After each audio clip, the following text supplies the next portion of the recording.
Hello friends, welcome to my career Pathshala. और आज my career पाठशाला के फर्स्ट पॉडकास्ट में आप सबका वेलकम है। आज हम लोग माय करियर पाठशाला की तरफ से जो पॉडकास्ट का जो टॉपिक रखा है वो रखा है बांग्लादेश के रिगार्डिंग। 24-25 का एडमिशन सेशन बांग्लादेश में चल रहा है। 25-26 के भी सेशन आ रहे हैं। कई सारे जो स्टूडेंट्स होते हैं उनकी अपनी अपनी क्वेरीज होती है अपने अपने लेवल पे कि कौन से कंट्रीज को सेलेक्ट करें, कौन से कंट्रीज में क्या चैलेंजेस है। आज हमारे सामने हमारा ही स्टूडेंट्स बैठा है जो बांग्लादेश में 4th ईयर में पढ़ता है, अभिषेक। और अभी ये छुट्टियों में अपने क्लास खत्म होने के बाद छुट्टियों में घर आया हुआ था एंड कल ये वापस जा रहा है। तो हमने इससे रिक्वेस्ट किया कि हमारा पॉडकास्ट शुरू हो रहा है तो एक हमारा ही स्टूडेंट अगर हमारे चैनल पे आ रहा है तो इससे अच्छी और बेहतरीन बातें नहीं हो सकती है। तो आज हम इससे बांग्लादेश से एकेडमिक्स को लेकर के, बांग्लादेश के कल्चर को लेकर के, जो कई सारे हिंदू मुस्लिम पेरेंट्स की जो क्वेरीज होती है, क्योंकि आंखों देखा हाल एक स्टूडेंट्स ही बता सकता है, एक पेरेंट्स बता सकते हैं जिनके बच्चे वहां पढ़ रहे हैं। कई बार कंसल्टेंट हो सकता है कि वो कमर्शियल के चक्कर में, मॉनेटरी बेनिफिट्स के चक्कर में वो झूठ बोल सकता है, लेकिन एक स्टूडेंट्स जो उसको फेस कर रहा है, जो उसको देख रहा है, वो कभी भी आपके साथ गलत एक्सपीरियंस शेयर नहीं करेगा। तो अभिषेक है हमारे साथ। और अभिषेक, कुछ इंट्रोड्यूस करो अपने बारे में। तो पहले तो सर नमस्ते और सबको नमस्कार, अस्सलाम वालेकुम, आदाब, सत श्री अकाल, सारे ऑडियंस जो भी वीडियो देख रहे हैं। देखो, पहले तो मैं आप सब लोगों से रिक्वेस्ट करूंगा कि ये वीडियो पूरा एंड तक देखना, क्योंकि हम इसमें बहुत बहुत सारा डिस्कशन करेंगे। और जो लोगों के मिथ्स होते हैं, जो सोचते हैं लोग अपने दिमाग में कि भाई बांग्लादेश में तो ऐसा होता होगा, ये होता होगा, फलाना ढिमकाना, मतलब जो भी है ना, तो उस रात से आज हम पर्दाफाश करने वाले हैं। समझ गए आप लोग? तो वीडियो एंड तक देख लेना। पहले तो ये मत करना कि बहुत बड़ा इंटरव्यू हम नहीं देख पाएंगे। देखो, जाना है, अच्छी करेक्ट इन्फॉर्मेशन, एक्यूरेट इन्फॉर्मेशन चाहिए तो वीडियो देखना। और तो मैं अभी अपने बारे में बता देता हूँ। मैं हूँ अभिषेक और मैं MBBS 4th ईयर स्टूडेंट हूँ बांग्लादेश में। तैरुनिसा मेमोरियल मेडिकल कॉलेज में अभी मेरी पढ़ाई चल रही है। एंड ये इंडिया में राजस्थान से बिलोंग करता है। हाँ जी, मैं राजस्थान से हूँ। बेसिकली राजस्थान के बहुत कम बच्चे जाते हैं। मैंने हिम्मत करके मैं निकल गया बांग्लादेश पढ़ने के लिए। इसका भी एक चैनल है, वो मैं बताना भूल गया, अभिषेक भैया के नाम से, और ये नाम मैंने ही दिया है, राइट? अभिषेक भैया, क्योंकि ये सही में बच्चों के लिए सोचता है, बच्चों के बारे में बात करता है। तो मैंने बोला कि यू शुड बी भैया for all the students over there, ठीक है? तो वो एक अलग डाउट था कि जाना सेफ सिक्योर होता कि नहीं, तो इसलिए अपने चैनल पर मेरे कहने से एक बार वीडियो भी कवर किया था उस कम्युनिटी को लेकर के, बहुत सारे स्टूडेंट्स को लेकर के, तो बहुत सारे बच्चों ने देखे थे। और हम लोग भी माय करियर पाठशाला, आपको पता होगा कि लगातार रियल फैक्ट्स ही शो करते हैं और रियल फैक्ट्स पे ही बातें करते हैं। बहुत सारे स्टूडेंट्स का जो कंसर्न है, ठीक है, उनका ये है कि जो रिसेंट जो बांग्लादेश में हुआ, हसीना गवर्नमेंट गई, एक नई इंटरिम गवर्नमेंट आई, उसके बाद तुम लोग भी वापस आ गए, रिटर्न हुए इंडिया में, और उसके बाद मेरे ख्याल से 15-20 दिन बाद सारे बच्चे गए। तो जब तुम गए और अभी जब तुम 6-7 महीने का ड्यूरेशन कंप्लीट करके आए हो, तो वहाँ के हालात के बारे में, वहाँ के एनवायरनमेंट के बारे में कुछ बताओ। सर देखो, क्योंकि मैं बता रहा हूँ, उसके बाद से मैं बांग्लादेश नहीं जा पाया हूँ कुछ बिजी शेड्यूल होने के कारण। तो मैं तुमसे जानना चाहूंगा, बीइंग स्टूडेंट्स, तुम कैसा फील कर रहे हो? देखो सर, बांग्लादेश गए हुए अब मुझे अभी 3 साल पूरे हो गए। 4th ईयर अभी MBBS का स्टार्ट हुआ है।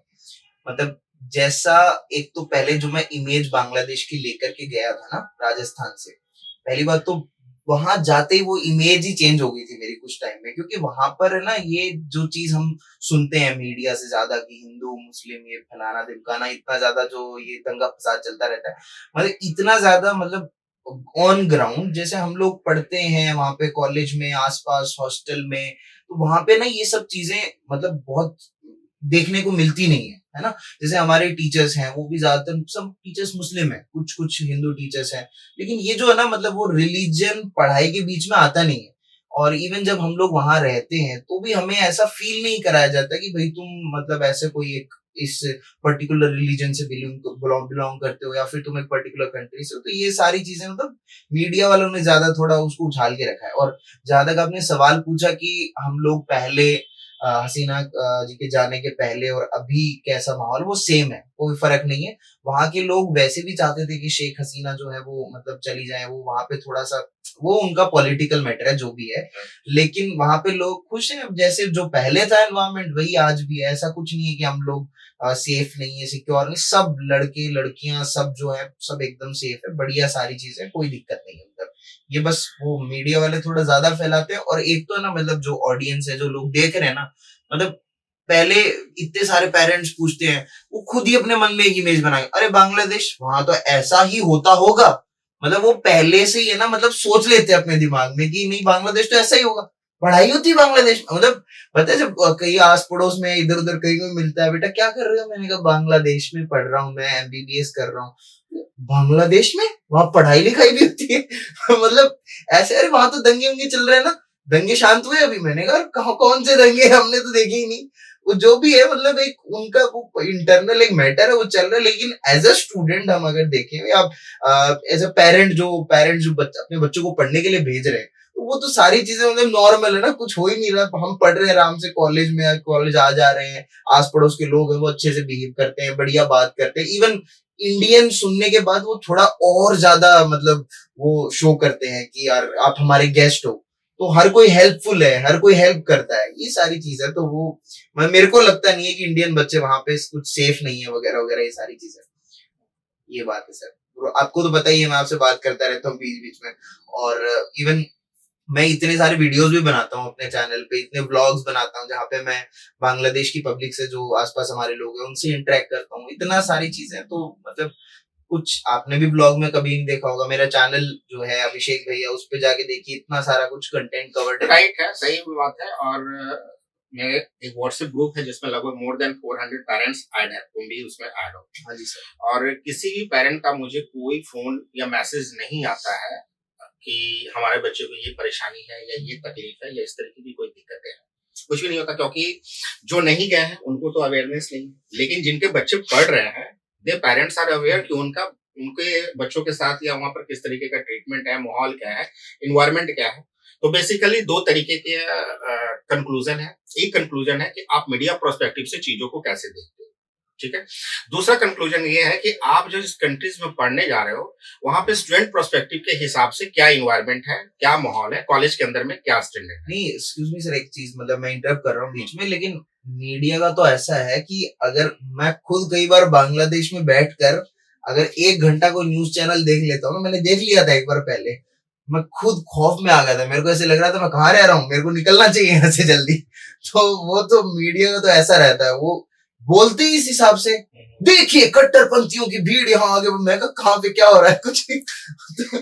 अच्छा, अच्छी बात यह है कि ये जो स्टूडेंट है आपके सामने, ये बाहर में रहता है, मतलब हॉस्टल में भी नहीं रह रहा है। हॉस्टल में मतलब हॉस्टल में रहता हूँ, बट लेकिन जैसे क्योंकि मुझे क्लासेस वगैरह लेनी होती है ना, मतलब part time I am educator also, तो मैं क्लासेस लेता हूँ, एनाटमी पढ़ाता हूँ मैं, लास्ट 3 साल से शुरू से कर रहा हूँ ये।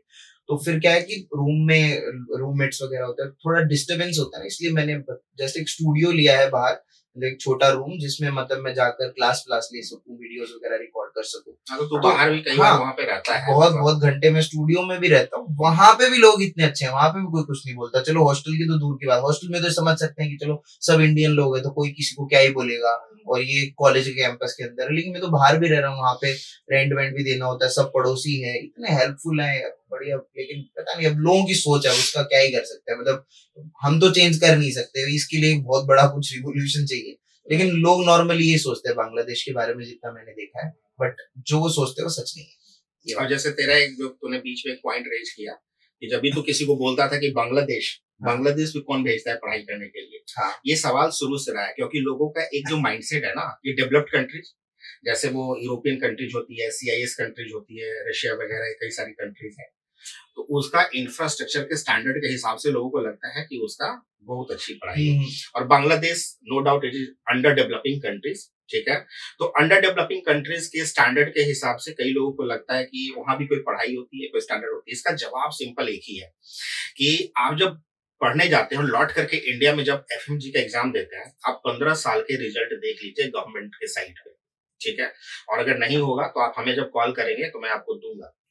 15 साल 15 इयर्स के रिजल्ट में every year Bangladesh, even Nepal से भी बेटर, बांग्लादेश का रिजल्ट हमेशा टॉप पे रहता है और डबल रहता है, कई सारी कंट्रीज के साथ ट्रिपल रहता है, मतलब मोर देन 40-45%। कई कई कॉलेजेस ऐसे होते हैं जिसके 70 टू 80-85-90% के एफएमजी पासिंग रेट रहते हैं। तो आप खुद ही सोच लीजिए कि अगर वो अंडर डेवलपिंग कंट्री है, अगर पढ़ाई अच्छी नहीं है, एकेडमिक्स अच्छा नहीं है वहां पर, तो फिर एफएमजी पासिंग रेट में रशिया जैसे और भी कई सारी कंट्री जैसे जॉर्जिया, फिलीपींस जैसे कंट्री से बांग्लादेश का एफएमजी पासिंग रेट हाई क्यों? कंक्लूजन तो आपके पास ही है, ठीक है। तो सर जैसे हमने अभी इस पे डिस्कशन कर लिया सेफ्टी इशू, तो सब बच्चे सेफ है, कोई दिक्कत नहीं। मतलब मैंने तो अब जब हसीना जब गई थी जो सब कंट्री में जो सिचुएशन खराब हुआ था ना, उस समय भी किसी एक इंडियन बच्चे को कोई कहीं कुछ चोट कुछ नहीं लगा। सब बच्चे सेफली अपने घर आए थे। इवन कॉलेज वाले इस चीज का ध्यान कॉलेज ने बहुत हेल्प की। हाँ। कॉलेज वाले they were standing on their toe, their management जिस तरीके से हो रहा था, जिस तरीके से बन रहा था, क्योंकि तकलीफ देखो जब भी कोई सिचुएशन क्रिएट होता है आज के डेट में, if you are planning for abroad you can not guarantee कि कब कहाँ हो जाए। रिसेंट सिनेरियो कनाडा में आपने देखा, रिसेंट सिनेरियो यूक्रेन में जो बच्चे गए वहां पे देखा, इससे कुछ साल पहले 2 साल पहले जो किर्गिस्तान में हुआ बच्चों के साथ वो आपने देखा। तो आप जब बाहर निकल रहे हो तो आप किसी भी कंट्रीज में जा रहे हो, आज रशिया बिल्कुल सेफ है, नो डाउट। कौन जानता है कल के डेट में रशिया के साथ या यूरोपियन यूनियन के साथ क्या होता है। तो पढ़ाई आप छोड़ नहीं सकते, आप अपने करियर को छोड़ नहीं सकते, तो you have to plan according to that. तो प्लस माइनस 5 to 10% जब भी आप घर से बाहर निकलते हैं, when you are outside your home, even in country, you are at a risk stage. आपको नहीं पता कि अगले पल कहाँ क्या होने वाला है। तो definitely when you are out of the country nobody can takes the guarantee कि आप कहाँ क्या हो सकता है। अच्छा, ये तो सेफ्टी सिक्योरिटी का इश्यूज हो गया। मेरे ख्याल से मोस्ट ऑफ द स्टूडेंट्स और पेरेंट का क्लियर कॉन्सेप्ट है। अब जो मेन इंपॉर्टेंट कंसर्न है किसी भी मेडिकल स्टूडेंट्स का, कि वहां का जो एकेडमिक स्टैंडर्ड है, जो पढ़ाई का मॉडल है या जो सिलेबस है, वो तुझे कैसा लगता है? मतलब इंडिया से तू डिफरेंट है, सेम, या बाकी कंट्रीज के रेस्पेक्ट में तू क्या बात करता है? क्योंकि तेरे कई सारे दोस्त इंडिया में भी पढ़ रहे होंगे और कई सारे दोस्त रशिया या डिफरेंट डिफरेंट कंट्रीज में भी पढ़ रहे होंगे। Yes sir. तो मुझे लगता है कि तू ज्यादा बेटर तरीके से इसको कंक्लूड कर सकता है। सर देखो, पढ़ाई की बात ऐसी है कि आपने थोड़ी देर पहले बोला कि लास्ट 15 साल के रिकॉर्ड चेक कर लो, बांग्लादेश में ऐसा है, रिजल्ट बहुत अच्छा आता है, ज्यादातर बच्चे एफएमजी क्लियर कर पाते हैं, है ना। तो उसका सबसे बड़ा रीजन ये है ना कि हम लोग कुछ डिफरेंट नहीं पढ़ रहे हैं। हम लोग जो इंडिया में बच्चे जो चीज फॉलो कर रहे हैं, जो बुक्स पढ़ रहे हैं, जो पैटर्न है एग्जाम्स का, या जो भी चीजें ले लेना, सब सेम है। जैसे मेरी कजिन है, वो अभी पढ़ रही है कोलकाता में एक मेडिकल कॉलेज में। सो उसकी तो गवर्नमेंट मेडिकल कॉलेज है, तो वो मेरे से 1 साल सीनियर है। तो हम लोग साथ में डिस्कशन करते हैं, मैं उससे पूछ लेता हूँ क्या पढ़ना है, तूने क्या पढ़ा, हमने क्या पढ़ा, तो हम एकदम मैच करते हुए चलते हैं। तो अब तक तो 3 साल हो गए, हमने सेम ही पढ़ा है, एंड इवन हमने उससे ज्यादा बेटर पढ़ा है, ठीक है। क्योंकि जो बांग्लादेश का एजुकेशन पैटर्न है ना, वो थोड़ा सा ना कॉम्प्लेक्स टाइप का कैसा, जैसे कि इंडिया में क्या है, आप आराम से बैठे रहो 3 महीने में 2 महीने में एक इंटरनल असेसमेंट आएगा, तब सारे बच्चे पढ़ते हैं, तब फटाफट से एक बार देखेंगे, पढ़ेंगे सब लास्ट के 5 दिन में 2 दिन में, ठीक है। पूरा टाइम मौज मस्ती करेंगे, घूमेंगे आराम से। लेकिन अब बांग्लादेश में क्या होता है, वो इंटरनल असेसमेंट जो होना है ना, टर्म एग्जाम जिसको टर्म बोलते हैं बांग्लादेश में, और इंडिया में इंटरनल असेसमेंट बोलते हैं, उससे पहले बहुत छोटे ऐसे एग्जाम्स होते हैं। मतलब आप अगर 100 चैप्टर पढ़ रहे हो ना, तो हर एक चैप्टर का डेली आपका एग्जाम हो रहा है, और वो एग्जाम आपको क्लियर करना है। तो इन शॉर्ट बात ये कि हम लोग डेली पढ़ रहे होते हैं चीजों को, और हर एक चीज को डिटेल में पढ़ते हैं ढंग से। और वो सारे एग्जाम जो है हाँ वो वाइवा होते हैं, हाँ वाइवा होते हैं। तो पढ़ना मजबूरी, आप कहीं से उसको चीट या फिर ट्रिक नहीं कर सकते। अब ऐसा भी नहीं है कि रिटर्न है तो वही चिट विट बना के ले गए। अब सीधा है, टीचर जैसे आप बैठे हो तो ऐसे टीचर होता है, और हम लोग यहाँ बैठे होते हैं, तो ऐसे सवाल जवाब होते हैं डायरेक्टली। अगर आपको आता है आप वो पास कर पाओगे, नहीं आता नहीं कर पाओगे। फिर ऐसे वो एड ऑन होके तब हम इंटरनल असेसमेंट या टर्म एग्जाम तक पहुंचते हैं। तो हम एक वो जर्नी कवर करके आते हैं। अब आप सोचो बच्चे ऑलरेडी किस टाइप के होते हैं आजकल के जमाने में। अब थोड़ा भी हमारे टाइम के भी सारे बच्चों को देख लो, जब तक है ना वो नहीं होता ना प्रेशर दिया जाए, तब तक कोई नहीं पढ़ता। अब देख लो हमारी 1 महीने की छुट्टियां होती है, हम सोचते हैं एग्जाम 1 महीने बाद है ना, पढ़ लेंगे आराम से। पहले शुरू में सोचते हैं कि 30 दिन पढ़ेंगे, लेकिन फिर उसके बाद धीरे धीरे पढ़ लेंगे यार, अभी तो 30 दिन पढ़े हैं, पढ़ लेंगे यार 20 दिन पढ़े हैं, पढ़ लेंगे 15 दिन पढ़े हैं। तो पढ़ते बच्चे लास्ट के 5 दिन में 2-3 दिन में ही है, ठीक है। तो अब ये चीज है ना, बांग्लादेश में कोई बच्चा नहीं कर सकता, वहां पे डेली पढ़ना पड़ेगा, तो वो एक रेगुलरिटी मेंटेन हो जाती है ना। तो जब एफएमजी तक पहुंचता है ना बच्चा, इतने बड़े एग्जाम तक जिसमें 19 सब्जेक्ट आ रहे हैं, तो वो ना प्रिपेयर हो चुका होता है, उसको मेहनत करने की, रेगुलरली पढ़ने की वो आदत पड़ चुकी होती है, इसलिए बांग्लादेश के बच्चे मतलब आराम से एफएमजी में अच्छा परफॉर्म कर पाते हैं। बाकी कंट्रीज में क्या, आराम से मौज मस्ती करो, एग्जाम आया, पढ़ लिए, पास हो गए आराम से, सीनियर से मार्किंग ले ली, 4 क्वेश्चन ये याद किया, बाकी डन है। कंट्रीज में तो पहुंचने के बाद हमारे बच्चे बोलते हैं सर आपने तो बोला था फर्स्ट ईयर से पढ़ना, यहाँ तो हमारे सीनियर कर रहे हैं, बिल्कुल नहीं पढ़ना, फोर्थ फिफ्थ ईयर में जाके सोचना है पढ़ाई कैसे। हाँ, तो वो तो यही मस्ती रिजल्ट करते हैं होता वहां है कि पे। उन सारी कंट्रीज के जो एफएमजी पासिंग रेट वाले जो बच्चे होते हैं, अगर 5% को हटा दिया जाए तो 95% जो है वो कम से कम अपने 7वें या 8वें ईयर में जाकर के एफएमजी क्लियर करते हैं, क्योंकि उनके पढ़ने की आदत उस तरीके से होती बनती नहीं है। हाँ। और ऊपर से जाते सारे कौन है, नीट फेलियर्स, अच्छे मार्क्स जहां जिसको गवर्नमेंट कॉलेज में नहीं मिलता, वही सारे लोग तो बाहर पढ़ने के लिए जाते हैं। मतलब मेरा ये मानना है कि वही लोग, मतलब उनमें कुछ चीजें मिसिंग होती है, कंसिस्टेंटली पढ़ते नहीं है, या फिर जो भी मतलब नीट के टाइम पे उन्होंने जो कमियां छोड़ी होती है ना, अब वो कमियां आपको इम्प्रूव करनी पड़ेंगी ना। अब ऐसा भी नहीं है कि भाई जो रशिया में बच्चे पढ़ रहे हैं उनका अच्छा वो नहीं होता, वो भी बच्चे रैंक लेके आते हैं, कुछ कुछ बच्चे, लेकिन क्या है कि वो खुद पे काम करते हैं, उनमें एक वो क्वालिटी होती है कि नहीं मैं खुद से पढ़ूंगा। लेकिन ज्यादातर पब्लिक ऐसी होती है जिनको फोर्स करके पढ़वाना पड़ता है। वो नीट में कम से कम इतना एफर्ट डाल के आते हैं कि हाँ। करीबन 450 500 मार्क्स लेकर के आते हैं। हाँ, उनको पढ़ने की आदत है। हाँ। लेकिन जिसको 120 नंबर आए हैं, 130 आए हैं, उनको पढ़ने की आदत उस लेवल की नहीं है एक्चुअली। बस मस्त मैंने देखा ना, क्योंकि हमारे दोस्त पढ़ते कुछ कुछ रशिया में, एक दो यूक्रेन में पढ़ते थे पहले वो तो अब खत्म हो गया, अभी कजाकिस्तान वगैरह में तो कुछ कुछ लोग हैं साथ के, तो अभी उन लोगों का रहता है कि अरे पढ़ेंगे यार आराम से। तुमने इन अपने फ्रेंड्स के साथ या इंडियन जो बच्चे होते हैं, मतलब स्टूडेंट्स उनके साथ अपना वो बेसिक नॉलेज कॉन्सेप्ट चेक किया? हाँ बिल्कुल, अभी मैं बताता हूँ, अभी रिसेंट बात है, जैसे मान लो कि अभी एक मेरा जूनियर ही है, हालांकि उसने 3 ड्रॉप ली, अभी उसको गवर्नमेंट कॉलेज मिला, तो मैं जस्ट उससे बातचीत कर रहा था, मैंने पूछा एनाटॉमी पढ़ रहा है वो, अभी 6 महीने हुए हैं उसको पढ़ते हुए, मैंने कहा चलो पूछ लेते हैं 2-4 सवाल।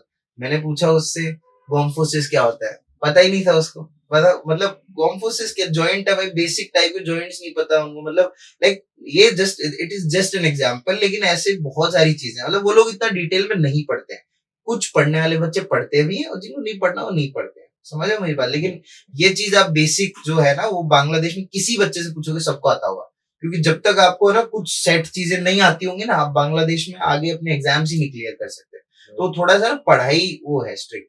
हमें मेरे को ऐसे लगता है कि जैसे जो भी मतलब हमारे व्यूअर्स है ना, ज्यादातर बच्चे ना क्या सोचते हैं कि देश अच्छा होना चाहिए, पढ़ाई का देखी जाएगी, लेकिन बात यह है कि जब वहां पहुंचता है ना बंदा, और फिर धीरे धीरे उसका टाइम निकलता है, उसको जब अपना फ्यूचर देखना चालू होता है कि अरे यार मैं आगे, यहाँ पे बिल्डिंग है तो सुंदर है, सब चीज मस्त है, एकदम बढ़िया है, लेकिन पढ़ाई कहाँ पर है, समझ रहे हो मेरी बात। तो ऐसा होता है, क्लिनिकल एक्सपोजर नहीं है सर। क्लिनिकल एक्सपोजर दूर की बात है, मतलब जो सब्जेक्ट है, लोगों ने किताबें नहीं देखी होती है, पता है पैथोलॉजिकली रॉबिन्स पढ़नी है, देखी नहीं कभी किताब, अच्छा ये होता है कुछ पता नहीं उनको, वो ऐसे ही चल रहा है काम उनको स्टैंडर्ड बुक्स के नाम तक नहीं पता होते लोगों को, ये चीज है। अभी मैं इसी जब बुक्स पे आया हूँ, तो बुक्स में एक इम्पोर्टेंट चीज मैं यहाँ पे मेंशन करना चाहूंगा। सर बांग्लादेश में एक जैसे एक सब्जेक्ट है फॉरेंसिक मेडिसिन, है ना, इस बात को बताने के बाद सबको ये क्लियर हो जाने वाला है कि बांग्लादेश और इंडिया की पढ़ाई में कितनी सिमिलैरिटी है। इस बात को बताने के बाद है ना, एक मतलब एक कॉन्सेप्ट बहुत सारे लोगों का क्लियर हो जाएगा कि इंडिया और बांग्लादेश की पढ़ाई में कितनी सिमिलैरिटी, क्योंकि आना तो लास्ट में इंडिया में, देनी तो एफएमजी है या नेक्स्ट देना है जो भी है, तो आपको प्रैक्टिस तो इंडिया में ही करनी है कि नहीं। मतलब बहुत कुछ महारथी टाइप के लोग होंगे जो सोचेंगे हम यूएसए वाली प्लान करेंगे, ठीक है वो भी करना है, लेकिन पहले तो इंडिया ही आना है एक बार, मतलब सब लोग तो ज्यादातर जनता यही सोच के जाती है। तो एक सब्जेक्ट होता है फॉरेंसिक मेडिसिन, जिसमें सब कुछ मतलब लीगैलिटीज आती है, उसके अंदर सेक्शंस आते हैं वहां पे कि ये सेक्शन ये है, ये सेक्शन आईपीसी का, समझ रहे हो, इंडियन पीनल कोड है ना, जैसे सेक्शन 144 लागू हो गया, ऐसा बोलते हैं ना हम लोग यहाँ पे, जिसमें अभी कोई मूव नहीं करेगा, सब लोग अपनी अपनी घर पे रहेंगे, सब बंद है, मार्केट वगैरह सब, है ना। तो अब क्या है कि ये जो सब्जेक्ट है फॉरेंसिक मेडिसिन, जिसमें पोस्टमार्टम, रेप, ये सब सारी ऑटोप्सी वगैरह ये सारी चीजें हम पढ़ते हैं, तो ये सब्जेक्ट हर कंट्री में अलग होता है, क्योंकि हर कंट्री का रूल रेगुलेशन, लॉ, कॉन्स्टिट्यूशन वो सब अलग है ना। बांग्लादेश में सर ये भी सेम है, मतलब हमारी बांग्लादेश में स्टैंडर्ड बुक जो है, हमें एग्जाम में प्रॉफ में वाइवा में पूछा था स्टैंडर्ड बुक कौन सी है, हमें बोलते हैं डॉक्टर के एस नारायण रेड्डी। वो तो इंडिया की किताब है, उसमें तो सब कुछ लिखा रहता है अकॉर्डिंग टू सेक्शन ये 347 बीपीसी। हम पढ़ते हैं बीपीसी, बुक में लिखा होता आईपीसी। हमें सिर्फ इतना ही चेंज करना है, इंडियन पीनल कोड की जगह बांग्लादेश पीनल कोड बोलना है। सेक्शन भी सेम है, सजा होनी है ना, जैसे किसी एक पर्टिकुलर क्राइम की जो सजा इंडिया में होती है वही बांग्लादेश में होती है। तो हम तो बुक्स ही वही पढ़ते हैं। अपूर्वानंदी बुक होगी, फॉरेंसिक की दूसरी किताबें निकालोगे, अपूर्वानंदी, डॉक्टर के एस नारायण रेड्डी, गौतम विश्वास, यही बुक्स है।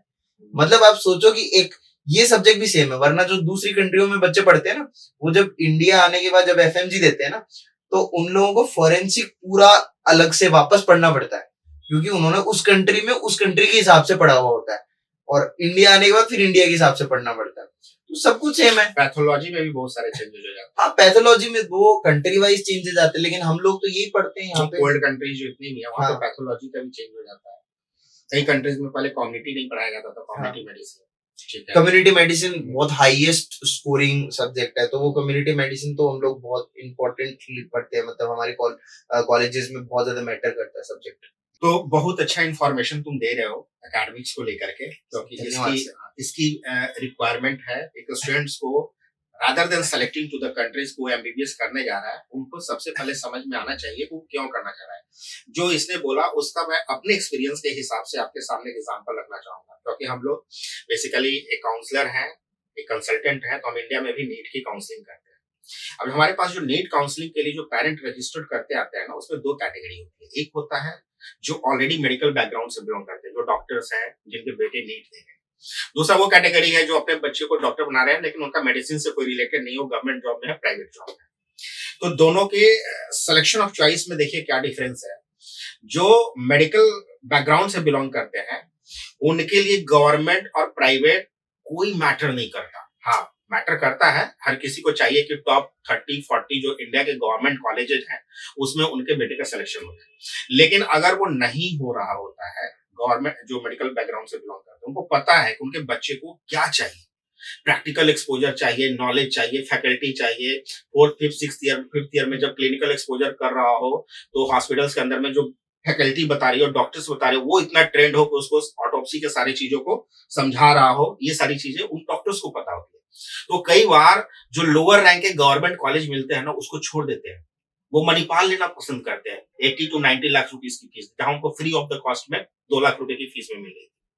या वो जो टॉप लेवल के जो इंडियन प्राइवेट कॉलेजेस हैं उसको सेलेक्ट करते हैं, वो they don't see the money. लेकिन जो एक मिडिल क्लास फैमिली है जिसके बच्चे को वो गवर्नमेंट कॉलेज के पीछे भाग रहे होते हैं, कोई भी गवर्नमेंट कॉलेज मिल जाए, जो कि उसको पता है कि कई सारे इंडिया के more than 30 to 40% government college की अगर एक रिपोर्ट आई थी पिछले, जिसमें ना फैकल्टी है ना ही उनका हॉस्पिटल का बहुत अच्छा बेस है, या बहुत सारी चीजों की कमी होती है। और या नहीं तो प्राइवेट कॉलेजेस, नए प्राइवेट कॉलेजेस में चले जाते हैं। तो ये एक्चुअली एक डिफरेंस है मेडिकल कॉलेजेस के स्टैंडर्ड। तो आप जब स्टूडेंट होते हो तो आपके लिए बीइंग ए डॉक्टर क्या इंपॉर्टेंट है, ये बहुत मायने रखता है। गवर्नमेंट ने जो रूल चेंज किया, जो FMGL 21 लाया, वो इसी के लिए लाया, क्योंकि उनका मानना था कि 90% बच्चे जो बाहर के कंट्रीज में जा रहे हैं वो प्रैक्टिकल एक्सपोजर लेके नहीं आते, उनको कैनुला लगाना नहीं आता, क्लिनिकल एक्सपोजर नहीं थे। 50,000 बच्चे जो है, जब कोविड का सिचुएशन हुआ तो थर्ड ईयर के बच्चों से इन्होंने पे काम करा दिया, लेकिन वो बाहर के बच्चों पे रिस्क नहीं ले पाए। इसीलिए रूल लाया गया कि रूल के अनुसार ये सारी चीजें जब बच्चे आ रहे हैं इंडिया में, तो इस रूल के अनुसार कम से कम वो स्टैंडर्ड नॉलेज गेन करके आए। ये इसलिए नहीं लाया, कई लोगों को अभी भी मिथ लगता है कि वो रोक देना चाहती है या नहीं कर सकती। जो अच्छा है, जहां पे नॉलेज हो सकता है, गेन कर सकते हैं बच्चे, वो अच्छा है, इसको आप रोक नहीं सकते। अच्छा, अब जरा फूड हैबिट्स के बारे में बता कि अगर कोई वेजिटेरियन बच्चा है तो बांग्लादेश में कैसे सर्वाइव करेगा। मैं एक बात बताऊं, मैं सच बोलूंगा, मैं शिवगामी देवी की कसम खाता हूँ, वेजिटेरियन बच्चा, प्योर वेजिटेरियन जो है ना, वो बांग्लादेश में बिल्कुल नहीं सर्वाइव कर सकता। मतलब उसके लिए प्रॉब्लम हो जाएगी बहुत ज्यादा। अनटिल एंड अनलेस आप कोई एक ऐसी पर्टिकुलर कॉलेज चूज कर लो जहां पे आप जैसे और लोग हो, वेजिटेरियन जो हो, और कॉलेज वैसी फैसिलिटी कुछ ना कुछ प्रोवाइड करता हो, मतलब कि प्योर वेज खाना प्रोवाइड करता हो। वरना ये थोड़ा मुश्किल है, क्योंकि देखो ज्यादातर लोग, आपको तो पता ही है, ज्यादातर लोग वीडियो बनाते हैं अपने वो धंधे काम धंधे के लिए कि चलो अरे बढ़िया, अरे vegetarian, we are providing you the best services in this country, and we'll send your word to the best medical colleges in Bangladesh where you will get vegetarian food, फलाना ढिमकाना। अब कुछ लोग तो ये भी बोलते हैं कि अरे नहीं नहीं, हम लोग तो वहां पे ऑफिस खोल के बैठे हैं, हम अपने ऑफिस से बच्चों को खाना सप्लाई कर देंगे। अब देखिए बांग्लादेश में 40-50 कॉलेज है और वो भी इतने इतने डिस्टेंस पर है। वो तो एक मतलब अजीब सी बात है। मेरे को कई बार ऐसे लगता है अब नहीं कर सकते, आप बांग्लादेश में बाहर निकलो, हर जगह वहां पानी पूरी होती है ना पुचका, उसमें भी लोग अंडे का वो डाल लेते हैं। तो मतलब कम से कम एगिटेरियन तो होना ही पड़ेगा बांग्लादेश जाने के लिए। अगर जो एगिटेरियन है वो सर्वाइव कर सकता है, वो सर्वाइव कर सकता है। और फिर आपको थोड़ा जुगाड़ करना पड़ेगा, कॉलेजेस देखने पड़ेंगे। और मैं पहले बता दूं, जो लोग रोटी वोटी खाते हो, मैं राजस्थान से हूँ, मैं आप लोगों की पहले जो आप सर ने सवाल पूछा ना, इसीलिए मैं इतना एक्साइटेड हो गया, क्योंकि ना ये चीज आपने तो मुझे पहले से बोली थी कि दिक्कत आएगी, थोड़ा बहुत वो करना एडजस्ट। लेकिन है ना, बाकी कुछ लोग है ना कंसल्टेंट जैसे कॉन्फिडेंस में बोलते हैं कि अरे बढ़िया पनीर ला के देंगे हम आपको, वहां पे पता ही नहीं होता पनीर का लोगों को। तो ये वेजिटेरियन जो ये जो प्रॉब्लम है ना, मैं ये बोलूंगा स्ट्रिक्ट वेजिटेरियंस तो मतलब ना आए बांग्लादेश। और अगर आ रहे हैं ना तो एक बार पूछे, मेरे से पूछ ले, मैं बता दूंगा। मैं हर कॉलेज में बच्चों को जानता हूँ, मुझे पता है कि इस कॉलेज में क्या मिलता है क्या नहीं मिलता है। जो लोग रोटी खाते हैं वो थोड़ा सा देखें, सोच समझ के जाए। कुछ ही कॉलेजेस है जहाँ पे आपको रोटी सब्जी पूरा इस टाइप का खाना मिलेगा। बिकॉज मैं तो अभी 3 साल से एनाटॉमी पढ़ा रहा हूँ ना, तो अब देखो बच्चे इतने सारे होते हैं, हर एक कॉलेज के बच्चे होते हैं, वो टच में आते हैं। तो उनका एक हमारा ग्रुप बना हुआ है। मैं हर कॉलेज में 5, 10, 15, 20 बच्चों को जानता हूँ, बहुत सारे, किसी में 20 को भी जानता है, किसी में 1 को भी जानता होगा। तो अब क्या है कि वो एक ऐसी बॉन्डिंग बनती है ना एज टीचर स्टूडेंट की, तो मुझे सब बताते हैं भैया ये हुआ, भैया वो हुआ, है ना। इट्स नॉट लाइक कि यार एक कंसल्टेंट तो ज्यादातर कैसा होता है कि मतलब बच्चे को भेजा, अगले दिन से हेलो हाँ कौन, ऐसा करके वो होता है ना कि हाँ मैंने भेजा था क्या, अच्छा अच्छा ठीक है, क्या प्रॉब्लम है, अच्छा ये प्रॉब्लम है, ठीक है, ऐसे काट के रख देते। कोई प्रॉब्लम कोई सुनता भी नहीं है ना, कोई सॉल्यूशन के बारे में तो ये नहीं बोल सकता। अरे नहीं सर, आपके बारे में नहीं बोल रहा, ऐसा कैसी बात कर रहे हो। मतलब ये बोल रहा हूँ कि ज्यादातर ये है ऐसा, मतलब क्योंकि अब देखो बच्चे जो होते हैं ना, वो फिर मेरे को ऐसा बड़ा भाई समझ के बोलते भैया देखो ऐसा ये प्रॉब्लम है, इसका क्या कर सकते हैं, उसका क्या कर सकते हैं। तो बच्चे ये जो खाने पीने की प्रॉब्लम है इसमें सफर करते हैं। तो यही मेरा जो जितना भी एक्सपीरियंस हुआ ना, सिर्फ जो टीचिंग की वजह से। लेकिन इसके बाद भी अभी 1-2 कॉलेजेस हैं बांग्लादेश में जिन्होंने वेज बच्चों के लिए वो मैंने बोला ना कुछ डिफरेंट मेस कर रखा है। मैंने वो बोला ना 3-4 कुछ कॉलेजेस हैं ऐसी जिसमें उसी में है, बस बाकी नहीं है। बाकी मेजोरिटी में नहीं है। मेजोरिटी में भी आपको चावल दाल चिकन इस तरीके से आइटम मिल जाते हैं। आपको खाना है तो उसमें चावल दाल सब्जी अपना ले लीजिए, चिकन वाला बच्चा। लेकिन ये कॉन्सेप्ट नहीं है मेजोरिटी ऑफ द कॉलेज में। इस सेपरेट किचन की व्यवस्था है कि आपको उसके लिए वेज के लिए बिल्कुल अलग बनाया जाएगा और नॉन वेज के लिए अलग। फिर भी सर मैं एक बात आपकी फिर काटूंगा। मैं बोल रहा हूँ कि देखो क्या है सर, जब बांग्लादेश में हॉस्टल का तो ठीक है, कॉलेज दे रहा है 1-2 जगह पे, तो बाहर निकलोगे ना, अब आदमी 6 साल के लिए गया तो हॉस्टल में तो नहीं बैठेगा, थोड़ा बहुत बाहर भी जाएगा, बाहर का खाए पिएगा रेस्टोरेंट में। अब वहां भी क्या है कि वेज ऑप्शंस नहीं है, तो ये आपको समझना पड़ेगा। मतलब मैं फिर से घूम फिर के उसी बात पे आ गया हूँ कि 100% प्योर वेजिटेरियन बच्चा बांग्लादेश में सरवाइव नहीं कर सकता है। उसको सोचना पड़ेगा, उसको खुद ही जुगाड़ के लिए जाना पड़ेगा, समझ रहे हो। मतलब मैं यहाँ पे, अब देखो आप यहाँ पे जो कंटेंट बनाते हो वो एकदम प्योर होता है, आप सच बताते हो बैठ के। और आप मेरे से पूछ रहे हो तो मैं भी वही बोलूंगा, वो बहुत मुश्किल है अनटिल आपकी कॉलेज आपको कुछ स्पेशल प्रोवाइड ना। बच्चों को समझ जाना चाहिए कि एक जो है वो वेज की कैटेगरी बिल्कुल सही है सर। एक आज के डेट में वो जो है वो नॉन वेज कॉन्सेप्ट से बाहर हो चुका है। ठीक है सर, ऐसा ही है। अब ये सारी बातें हो गई, अब ये पेरेंट है कंसर्न है, बीइंग अ मदर। कई सारे लोगों को लगता है अच्छा मेरा बच्चा जा रहा है तो साल में कितनी बार घर आ पाएगा, तो छुट्टियों के बारे में कुछ बता सकता है बांग्लादेश? बहुत फटाफट बताता हूँ। जैसे सेशन चालू होता है ना, उसके हर कुछ 4-5 महीने में एग्जाम्स होते हैं, टर्म एग्जाम्स। तो अगर मैं फर्स्ट प्रॉफ, क्योंकि ज्यादातर नए जो एडमिशन लेते हैं वो लोग देखते हैं, तो फर्स्ट प्रॉफ में है ना 3 टर्म्स होते हैं, और हर टर्म के बाद आपको कुछ ना कुछ छुट्टी मिल जाती है। कॉलेज देता है 7 दिन की, आप अपनी मर्जी चलाओ। अगर क्लास में कोई जाएगा नहीं तो कॉलेज अटेंडेंस कैसे लेगा? तो मतलब मेजोरिटी लोग मिलकर बंक कर देते हैं। बस सब लोग घर भाग के आ जाते हैं कि क्या पढ़ाओगे आप क्लास में। तो फिर उसके बाद में 15-20 दिन 25 दिन, लोग तो महीना पर भी छुट्टी घर पे बढ़िया मार के आते हैं। तो कुल मिला के जैसे आपको जो इनिशियल फर्स्ट प्रॉफ का 1.5 साल है उसके अंदर 3 बार घर आने को मिलेगा, और सबसे ज्यादा लंबा ब्रेक मिलेगा जैसे आप प्रॉफ खत्म करोगे, मतलब फाइनल जो एग्जाम है, हर प्रॉफ के बाद 1 महीना तो कम से कम छुट्टी, 1 डेढ़ महीने की छुट्टी, तो आने जाने का भी इजी है, पास में ये रहा बांग्लादेश से, क्या बात है, ऐसे चले जाते ऐसे आ जाते हैं हम वो 2 घंटे की फ्लाइट है दिल्ली से, और क्या है। ये भी एक एडवांटेज है ना, मतलब कहाँ रशिया से आने की सोचो इतनी ठंड में, ऐसे ऐसे, मैं तो कश्मीर गया था, वहां पे मैं एकदम बहुत सिकुड़ गया, कहाँ पे रशिया में निकलेंगे हम लोग, तो ये तो यहाँ का एडवांटेज है। हाँ, near by airport Chennai, Mumbai, हाँ दिल्ली के पास अगर हो तो 4 घंटे में आप जो अपने आराम से, और बस वो भी है, लेकिन कॉलेज अच्छा डिसाइड करना है। कई लोग मिलके क्या करते हैं, बांग्लादेश में जाके ऐसे कॉलेज डिसाइड करते हैं जो एकदम पूरा एक गांव में हो कहीं पे, फिर वो जाएंगे बेचारे यहाँ से एयरपोर्ट, उधर से उतर के ये बस चेंज करो, उधर जाओ, इस पे जाओ, तो वो कॉलेज भी तो अच्छा है। आज के डेट में कॉन्सेप्ट चला है ना, क्या होता है, जितने यूट्यूबर हैं एक माइक पकड़ते हैं, किसी कॉलेज में पहुंचते हैं बांग्लादेश में, या बांग्लादेश की बात नहीं कर रहा हूँ, पूरे वर्ल्ड की यही कहानी, वो पहुंचते हैं, उनको सिर्फ ज्यादातर ये देखते हैं कि कहाँ से कितना मोटा पैसा मिल रहा है, हाँ, और उसको देख करके उसके पास पहुंचेंगे और उसको कवर करके वीडियो भी दिखाएंगे, बच्चों को लगता है कि बहुत अच्छा कॉलेज है। मैं इस दावे के साथ कर सकता हूँ कि ऐसी कोई भी कॉलेज की वीडियो जो हमारे स्टैंडर्ड पैरामीटर्स में, हमें भी ऑफर आते हैं कॉलेज के डायरेक्टर से, चेयरमैन से फोन आता है कि हमारे कॉलेज के लिए काम कर लीजिए, हमारे पैरामीटर्स में वर्ल्ड का कोई भी कॉलेज जब तक फिट नहीं बैठता हम काम नहीं करते, बिल्कुल, और ये होना भी चाहिए, ठीक है। तो काफी अच्छा लगा तेरे से मिलकर के, तूने बहुत अच्छी इंफॉर्मेशन दी, और ये तेरे मुंह से बच्चों को, पेरेंट्स को जानना बहुत जरूरी था, क्योंकि बीइंग ए स्टूडेंट जब तू शेयर करता, और बहुत ऑनेस्ट रिव्यू तूने दिया, मतलब ऐसा नहीं कि कुछ उसमें जो है कॉस्मेटिक इन नेचर का तूने, पता है मैं क्या करता हूँ, कुछ हटके करता हूँ, बिल्कुल सही। तो एक्चुअली ना, मैं ये आपने अभी एक पॉइंट बोला था, मैं फटाफट उस चीज को एक बार बोलना चाहता हूँ।